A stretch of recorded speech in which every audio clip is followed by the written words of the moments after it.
आहे। मी इथे आज फक्त एक भाषण देण्यासाठी नाही, तर त्या प्रत्येक निष्पाप मुलीचा आवाज बनून उभी आहे, जिने संपूर्ण आयुष्य सुरक्षितपणे जगण्याचा स्वप्न पाहिले होते, तरीही काही समाजातील क्रूर प्रवृत्तीमुळे तिचे ते स्वप्न चिरडले गेले आहे।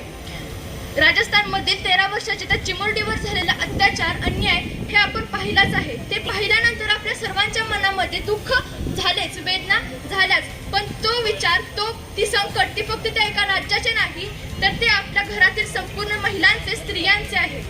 एक 13 वर्षाची मुलगी तिच्या मैत्रिणीच्या घरातून रात्रीच्या वेळेस निघते, ती एका रिक्षा चालकाला बसते, रिक्षा चालकाला सांगते की काका मला माझ्या घरी सोडा, परंतु तो रिक्षा चालक त्या मुलीला तिच्या घरी न सोडता तिला एका हॉटेलमध्ये घेऊन जातो आणि काही हजार रुपयांसाठी तिला विकतो। ह्या सर्व दृश्यासाठी निर्भयता, क्रूरता, अत्याचार हे सर्व शब्द या गोष्टीचे व्याप्ता व विस्तार करण्यासाठी अपुरेच आहेत। तिला 5 दिवसांमध्ये 4 वेगवेगळ्या हॉटेलमध्ये घेऊन जाण्यात आले। तिच्यावरती तब्बल 32 जणांनी अत्याचार केला, सामूहिक अत्याचार केला, परंतु त्यातील एका देखील व्यक्तीला वाटले नाही की आपण जे करतोय ती मुलगी केवढी आहे, ती फक्त 13 वर्षाची चिमुकली मुलगी, तिच्यावरती आपण अत्याचार करावा का? तिचे अख्खे आयुष्य अजून पुढे उभे आहे, ती अजून शिकते, बागडते, तिचे खेळण्याचे वय आहे आणि आपण हे करणे योग्य आहे का, असे त्यातील एका देखील नराधमाला वाटले नाही की तेच त्यांची चूक झाली। विद्यार्थी मित्रांनो, मुलगी घरी आली नाही म्हणून तिच्या आई वडिलांनी पोलीस स्टेशनमध्ये कंप्लेंट केली, परंतु ती कंप्लेंट तिचा पाठपुरावा करण्यासाठी थोडा वेळ लागला। ती 18 जूनला रात्री तिच्या मैत्रिणीच्या घरातून निघत असताना रिक्षा चालकाने त्याला विकले, परंतु त्यानंतर तिला आणखी पुढे विकत ती मला वाचवा म्हणून ही भीक मागत होती, पण त्या भीकीला देखील त्या क्रूर माणसांनी साथ दिली नाही।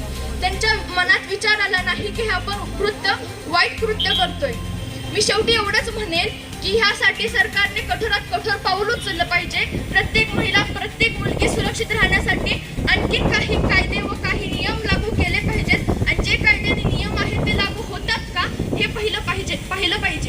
शेवटी मी एवढंच म्हणेन की प्रत्येक मुलगी ही कोणाची ना कोणाची आई असते, प्रत्येक मुलगी ही कोणाची ना कोणाची बहीण, मुलगी, आई, आत्या कोणी ना कोणी असतेच। मग तिची सुरक्षा करणे हे फक्त तिच्या घरच्यांचे कर्तव्य नाही, तर ते संपूर्ण समाजाचे कर्तव्य असते, ती आपल्या सर्वांची जबाबदारी असते। जर दुसऱ्यांची मुलगी, दुसऱ्यांची आई जर व्यवस्थित राहिली तरच आपली बहीण, आपली मुलगी व्यवस्थित राहील, हा विचार सर्व महिलांनी, सर्व पुरुषांनी व इथे जमलेल्या सर्व मुलांनी देखील लक्षात ठेवावा। आपल्याला चांगले संस्कार केले आहेत, परंतु त्यातील काही जणांना तो विसर पडला आणि त्याचमुळे हे कृत्य झालं। हे कृत्य थांबवण्यासाठी आपल्याला लढा दिलाच पाहिजे। आपण आज जर शांत बसलो तर उद्या आणखीन एका मुलीवर बलात्कार होईल, उद्या आणखीन एका मुलीवर अत्याचार होईल। त्यामुळे आपण न थांबता त्या दिदीला न्याय मिळालाच पाहिजे, ही माझी इच्छा आहे, हे माझे मत आहे आणि सरकारला जर शक्य असेल तर त्या सर्व नराधमांना फाशीची शिक्षा झालीच पाहिजे, हे माझे मत आहे। जय हिंद, जय महाराष्ट्र, जय शिवराय, जय